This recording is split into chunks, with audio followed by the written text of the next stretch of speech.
Hari itu, hari Ustaz untuk bekerja macam biasa. Dia mempunyai satu pusat perawatan, and then macam biasalah rawatan hari tersebut berjalan lancar seperti biasa. Selepas habisnya pesakit terakhir di hari tersebut, dia dapat satu mesej rawatan kecemasan. Dia menyuruh Ustaz tu untuk datang immediately dekat rumah pesakit tu. Kisahnya, ada seorang wanita hujung 20-an, dia terkena kerasukan daripada pagi sampailah ke tengah hari. Lepas tu Ustaz tu pun dia get ready lah untuk ke rumah pesakit tersebut. Ustaz tu pun tanyalah dekat pengirim mesej tadi. Dia kata, maaf tuan-puan tanya, ni siapa ya? Lepas tu pengirim mesej tu pun jawab, saya Ahmad, saya adik kepada pesakit yang Ustaz rawat semalam. Dia cakap akak dia dari pagi menjerit sebab kaki dengan tangan kakak dia keras sampailah kakak dia sendiri tak boleh mengawal tangan dan kaki dia sendiri. So Ustaz tu pun cakap, okey baiklah, dia akan datang jam 3:30 petang dekat rumah keluarga pesakit tu. Ustaz tu pun fikir baliklah, semalam masa dia rawat pesakit terakhir tu, pesakit tu dia dah kembali beransur pulih, and then dia dah tenang.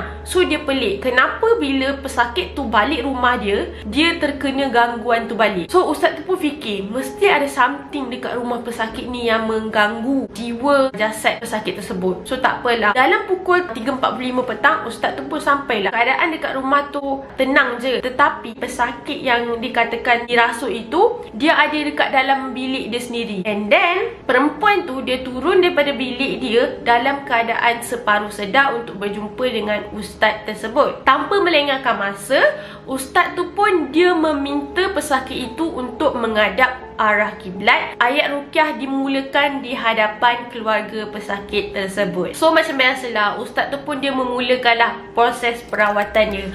Baru je ustaz tu dia nak start baca surah Al-Fatihah, perempuan tu dia terus menjerit dan dia cakap, kenapa kau datang kat tempat aku? Aku nak dia mati. Ustaz tu pun tanyalah, mana tempat kamu? And then dengan izin Allah, pesakit tu pun dia tunjuk dekat arah sana, iaitu arah berdekatan dengan dapur. Ustaz tu pun dia pun bergeraklah ke arah dapur itu dengan membawa sebekas air yang telah dibacakan ayat-ayat ruqyah. Dalam pukul 4:32 petang, azan asar telah dibaca dan pesakit tu dia jadi semakin agresif tau lepas dengar azan dan ayat ruqyah tadi. So selepas pesakit jerit dengan sekuat-kuatnya, ustaz tu pun dia cuba untuk percikkan air ayat ruqyah tu dekat sekitar dapur. Setelah beberapa minit, Ustaz dan juga Ahmad, adik kepada pesakit tu, diorang pun masuklah ke dalam bilik wanita itu. And then masa Ustaz tu tengah cuba untuk percikkan air ayat ruqyah tadi,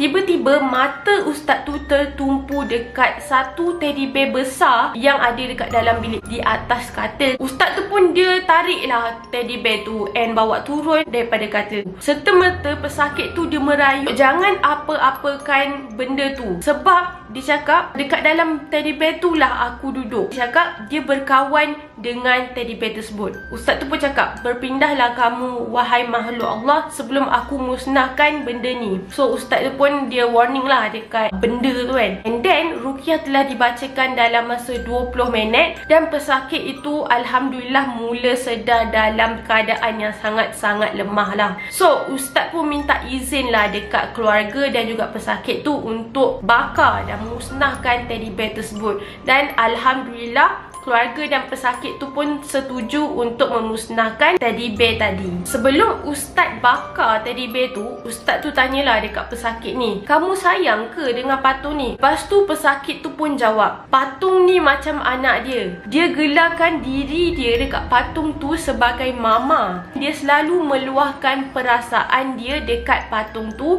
dan juga dia cakap patung tu faham perasaan dia, boleh merasakan patung tu hidup. Untuk pengetahuan korang, jin telah menetap dalam badan patung. Sampaikan pesakit merasakan patung tu boleh hidup. Patung tu akhirnya telah dibakar oleh ustaz, dan selepas patung itu dibakar, pesakit dapat merasakan sesuatu yang sangat-sangat berbeza lah dalam badan dia. Ustaz tu menasihatkan agar pesakit tu meluahkan perasaan dia dekat Allah, sebab kita kan ada Tuhan kan. Tak baik meluahkan perasaan dekat benda-benda yang tak hidup. Sebenarnya patung ni dikatakan dia boleh boleh beralih sendiri daripada atas katil hingga ke bawah katil. Pesakit tu dia mengaku yang dia pernah nampak patung tu ataupun teddy bear dia boleh bergerak dengan sendiri macam benda yang hidup. Maksudnya benda tu dia dah kawal diri dia tau. Sebab itulah dia tak nak bagi tahu family dia. Dia cakap dia ada rasa gatal seluruh badan dan juga dia jadi seorang yang sangat baran, sangat sensitif. Dan alhamdulillah selepas daripada rawatan ustaz tersebut, dia pun beransur pulih.